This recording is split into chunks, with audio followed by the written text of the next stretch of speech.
Welcome to Story Chats. I'm Elizabeth Madry, and I'm here with my two co-hosts. I'm Narelle Atkins. And I'm Valerie Comer.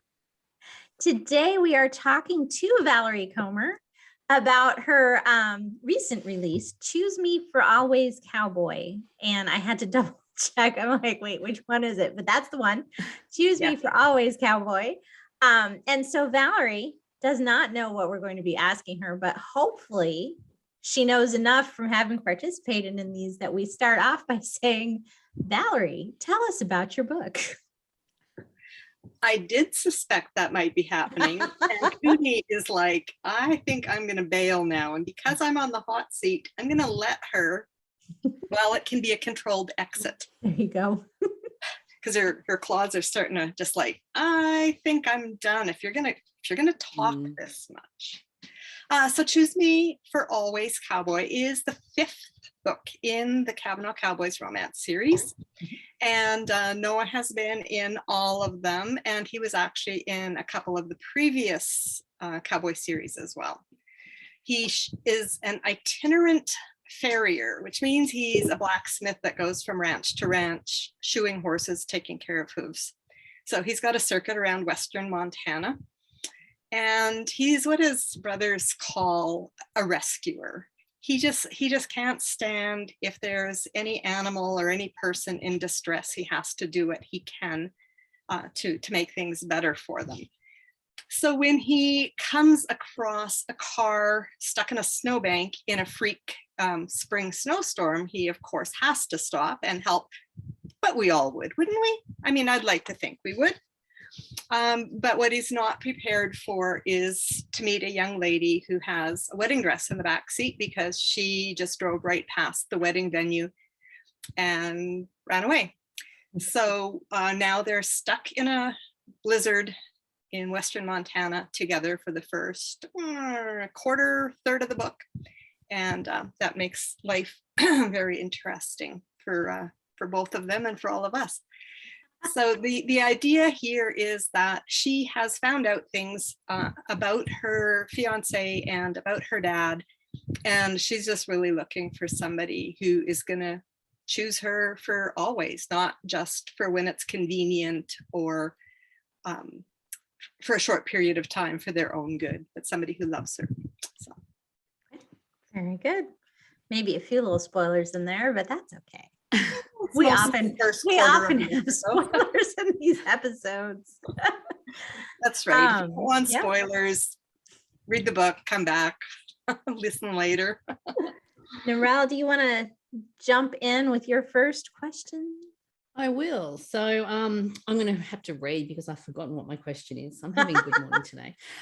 So I really love runaway bride stories, and especially when they're done well, like Valerie's one is. So I really enjoyed this story. So Taryn, who is the runaway bride, has genuine and heartfelt reasons for running. And I really liked how her toxic relationships, and I'm going to use the word toxic because they really are toxic relationships with her father and ex-fiance are unpacked in the story. So my question for Valerie is, what inspired you to write a runaway bride story with these particular characters? Well, Noah was a given because I knew book 5 was going to be his. And when I looked at him and thought, what can I do to poor Noah? I thought, oh, with his personality, he needs someone like a runaway bride. And also I hadn't done a runaway bride story before, so it just seemed like it would be a lot of fun to work together with that one. So yeah, then Taryn just kind of grew as I poked at her and began writing. I went, oh, that's what's making you tick. Oh, that's why you ran away, because I don't actually plot stories in advance. If that's a spoiler, you haven't been listening to all the other episodes. It's true. So yeah, then I was just, trying to figure out what made her tick. And like you, I don't really want to read a story about a runaway bride who just all of a sudden just like whatever.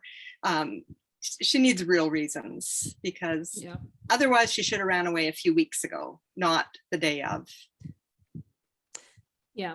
And I think that's what makes a difference. So as I said, I do love Runaway Bride stories. I was the one who'd watched the Julia Roberts Runaway Bride movie over and over because I just thought it was so fun.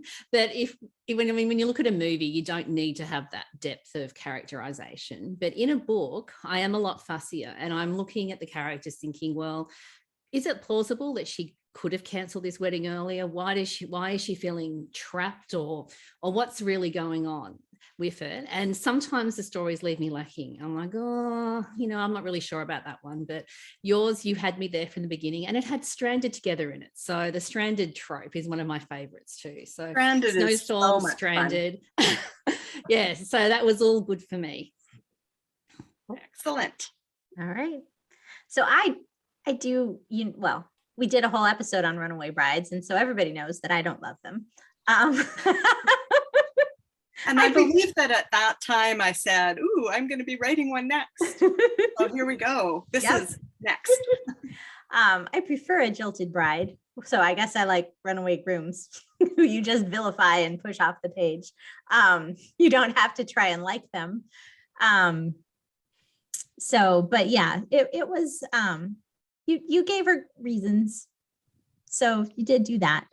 I struggled some with Noah because he is a rescuer, which is amazing. And I love the rescuer personality, but you also gave him commitment issues. And to me, like, that's such a strange juxtaposition of this commitment phobic rescuer. Where did that come from? That probably came from me not plotting. Okay. But I think it's one thing to try and set things right, and then a little pat on the back as they walk away, and you can go, oh, there, we solved that one. Yay. Now what will I do with the rest of my afternoon? But to get in deep and to stick with the rescue. Poor Taryn, does she want to consider herself a rescue? But then it's almost a separate thing, because rescue can be so easy. You pull somebody, I don't know, out of a burning building, out of drowning in the pond, out of a snowbank, but you don't necessarily have to do anything further with that person or animal or whatever. So I thought it worked. That it worked. Yeah, it did. It was interesting because I thought it was really a unique idea to combine the two. So I'm going to say thank you. That is the appropriate response. It is meant completely on purpose. It's interesting because that didn't cross my mind at all. Okay. And maybe because because Noah had been in the setup of his character had also been in previous books in the series as well. So I knew that he was a rescuer, but often people who rescue aren't necessarily commitment. I don't know. To me, I could deal with that. It didn't faze me. But also, he was one of those people that he had reasons for having commitment issues that were very much in his face with family members and stuff as well. So I think that also, if that hadn't have been in the story, what was going on with extended family, then I probably would have been where Beth's question is, if that makes sense as well. But the depth of characterization was there. Yeah, that's fair. That's fair. Because if you haven't been paying attention to Dobby is leaving the building. He was over there nosing at the door, and I'm like, I texted my husband. I'm like, Dobby would like to go. If you're not caught up with the Kavanaugh clan, that the situation there definitely does impact the potential commitment issues for sure. And I guess you could sort of see it because he is an itinerant farrier, right? I mean, it's sort of the perfect no commitment job because you just travel around, and sure, you go to the same places, but you're never just stuck in a place doing the same thing. You don't have to commit. You're always moving. So I can see that. Very touch and go, touch and go, touch and go. Yeah. Very good. Do you have a second question, Narelle? Because we talked really fast. Did we? We always do this with these ones. Yeah. I'm just now you do realize it's just On the after 7 spot. in the morning. That's right. Wake up and come up with a new Yes. question. Well, I think probably my question would be, let's go to the extended family, because book 6 is not far away from coming out. So is book 6 the last one in the series, Valerie? It will be, yes. Yeah. Okay. And So we're really not expected out in November. I hope that's the plan. Yeah. Yeah. So we're really not going to spoilers if we go into that family situation. So I'll go there with this one. So with the parents and the situation with their separation, and with the because if you've never read the series, it's a bit confusing because you've got sort of two blended families together. So I'll throw it to Valerie to give us a bit of background as to why Noah would really struggle with commitment issues, purely based on what's actually going on with Declan and the family situation. Okay, don't want to go too far back and spoil his reasoning completely. But yes, we have a his and hers and theirs kind of family. So Noah and his twin brother Nathaniel, who's book 3, I believe, were about 10 when their dad passed away, and about a year later their mom married Declan. Now they've also got another brother, Adam, so there's 3 boys, because boys, I don't know. So Declan's wife had walked out and left him with 3 boys. So in a scenario that is still not completely clear to the reader, but hopefully starting to be clear in my mind, lack of plotting, remember? Why his mom married Declan. And this is going back like 15, 16 years now. But their marriage, they had twin girls who are now like 15, 16 years old. And their marriage has never been good. And Catherine kept to herself in the house for a long time, didn't interact much with the family. She was in a state of depression. And then in the previous book, some things kind of blew up, and she left him and moved into town with the twin girls. So there's a lot going on there, and that will be wrapped up in book 6 as well. But he remembers an idyllic childhood from before his dad passed away. Mm-hmm. His dad knew how to love his wife and love his kids, but Declan not so much. And he has anger issues, and the commitment issues is really kind of like, it doesn't even matter. He's got so many issues that are bigger that he needs to work on before he can get to commitment. So there's just been a lot of stuff. And then Noah watching his brothers as well, and some of the issues with them. And he's just like, And he kind of holds back. And then, yeah, sometimes the girl he might be eyeing is like, oh, wait, now she's taken because I sat back too long, or maybe it wasn't meant to be anyway. And how do I know? So he's an interesting personality. I really enjoyed him a lot. Declan and Catherine are sort of an example of a marriage of convenience gone more realistically wrong. Yes, it is. It is a marriage of convenience, way back. Yeah. And yeah, I'm looking at, haven't started writing it yet, but I'm looking at doing a little kind of a short story wrapping up them. They will be wrapped up in book 6, but a more firm wrap up. Yeah, bonus epilogue kind of thing. Something like that. Yeah. Excellent. Cool. Very good. That's good, because they've been a fun thread. I say fun. I don't delight in a separated married couple. No, I hear you. They've been a good thread throughout the whole series. Honestly, sometimes I want the next book more to find out what's going on there than anything else. Certainly at the beginning, it's like, let's see what Declan's screwing up now. I think that there are other readers who may feel the same way. That gets mentioned in reviews. That's good. Can't wait for the next book because that was kind of the purpose of doing that. It was an experiment, and I like the results of it. Like you say, I don't love what I'm putting them through, but cool. and it's helped to keep readers engaged for sure. Yep. Now the Kavanaugh could be read. Do you think it could be read like as a standalone though? See, I'm so deep into it that I don't even know anymore.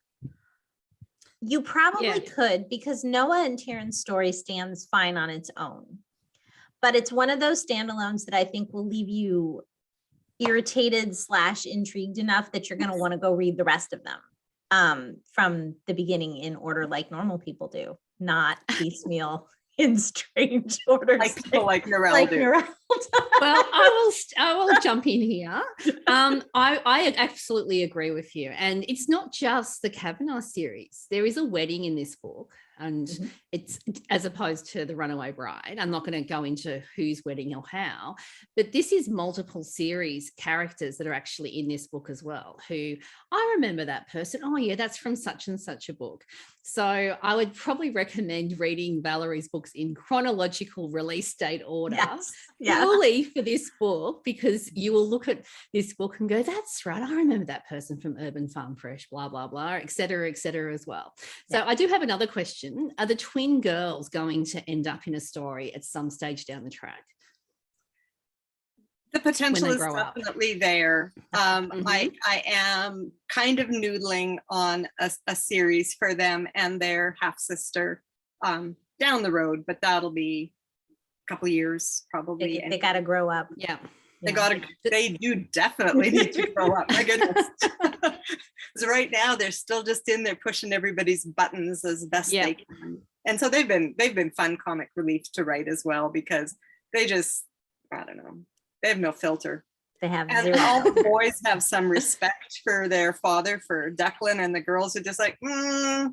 You're messing up my life, Dad. Don't do that. so Narelle touched on it, but the Saddle Springs, the Kavanaugh, and then the what is your geocaching series name? Pot of Gold. Thank you. I'm coming up with all different words, and none of them were that one. I'm like, no, it's not that. Those 3 series are all basically in the same little town area of Montana. Not completely. Saddle Springs is a few hours away. Okay. So we meet Noah there because of his itinerant farrier job. And we meet Adam there, Noah's brother, because he's on the rodeo circuit with Sawyer Delgado, who's the last of the guys in the Saddle Springs series. So Noah and Adam are both in those last couple of books. And the last Saddle Springs book, which is the Cowboy's Reluctant Bride, and the first in the Kavanaugh series, Marry Me for Real Cowboy, they overlap in timeline, and the guys are back and forth in each other's stories. So, but that's not in Jewel Lake. The Pot of Gold is in Jewel Lake, where the Kavanaugh people live. And you see the electronics store in this one as well. Yes. Which is a big part of Pot of Gold. The communication location is the setting for the first couple of books in the Pot of Gold. And one of the girls in Saddle Springs babysits the twins briefly. Yes. Is that in the last book? That's in book 5. That's Tori Carmichael, and that's the Cowboys something. You've written too many books when.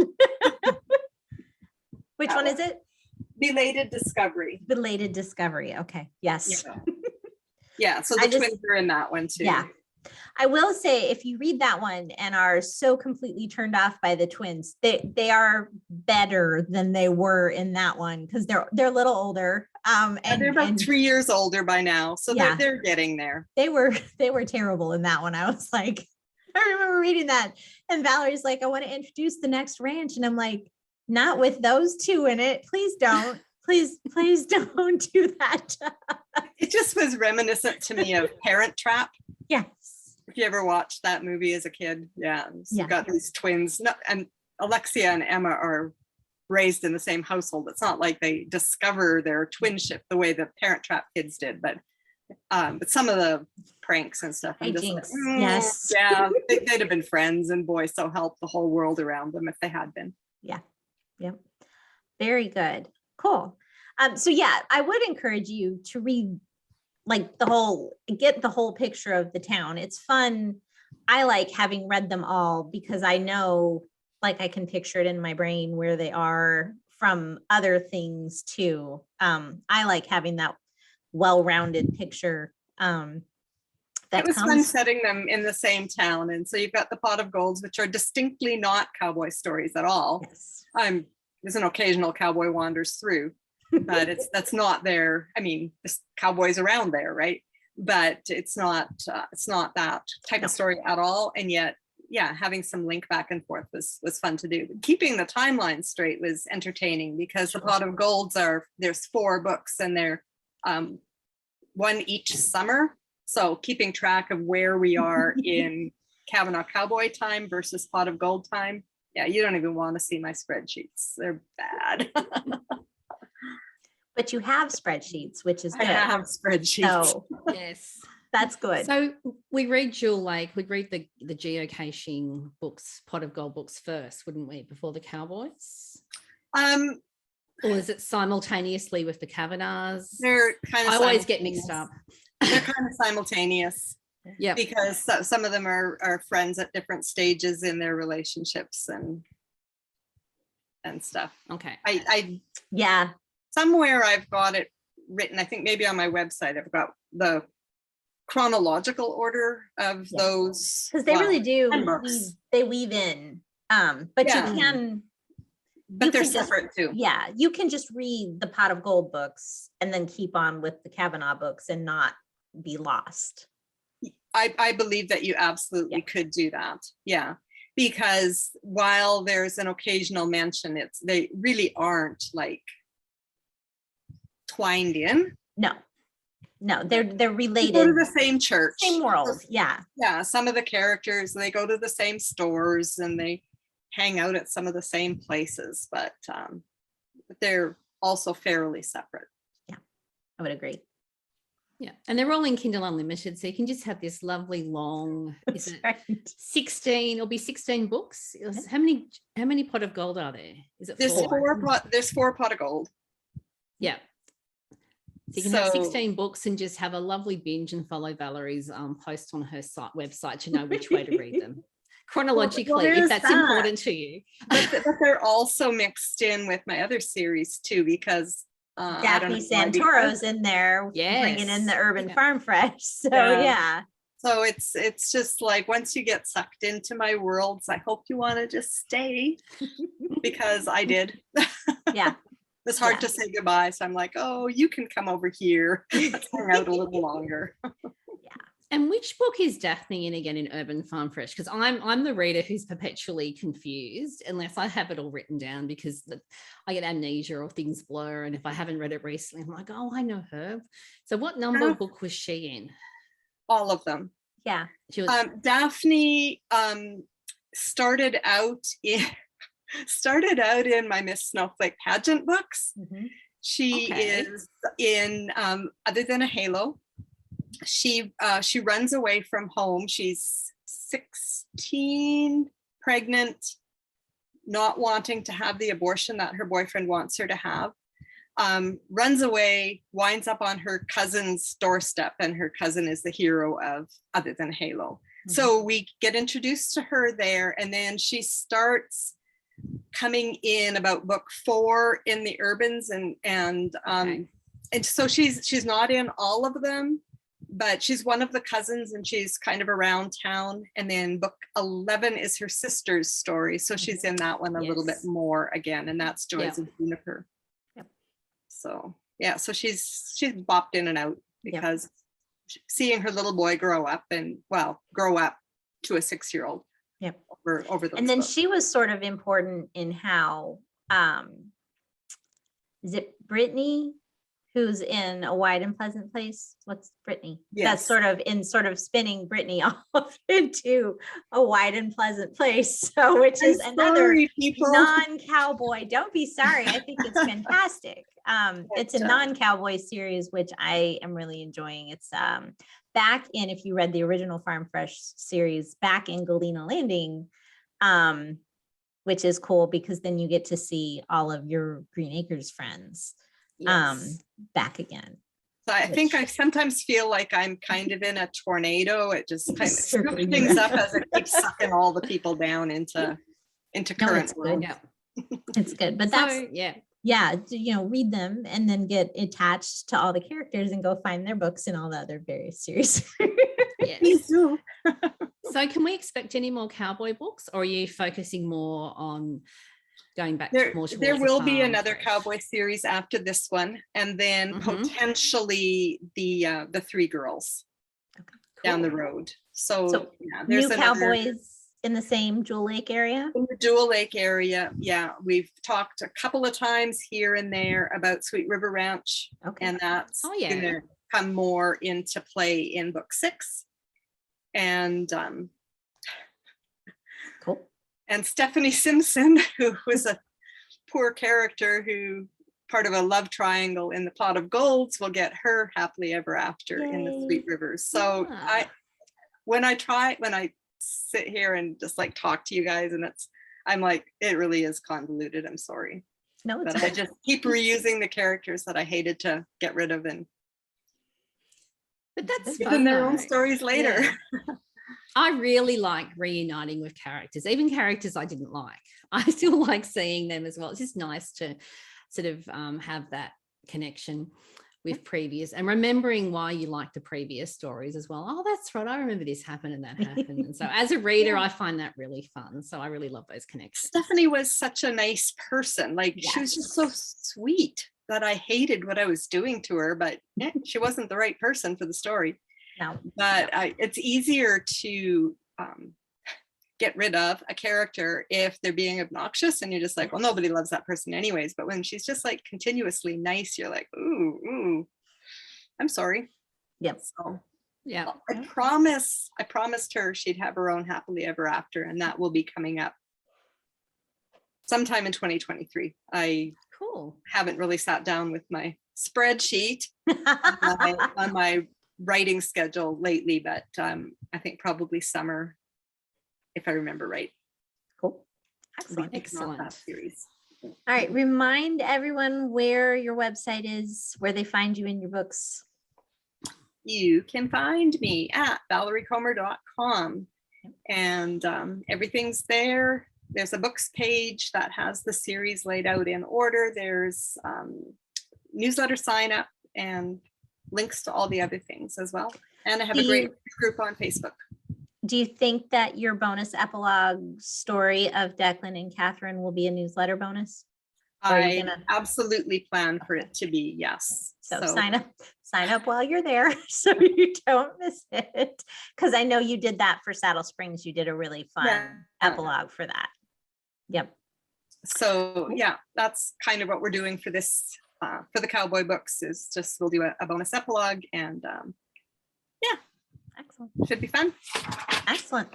All right. Well, if you have a question for Valerie, please leave it as a comment. You can do that on our YouTube channel. We got windy. You can leave it as a comment under the video, or you can do it on our Facebook page, whatever makes you happy.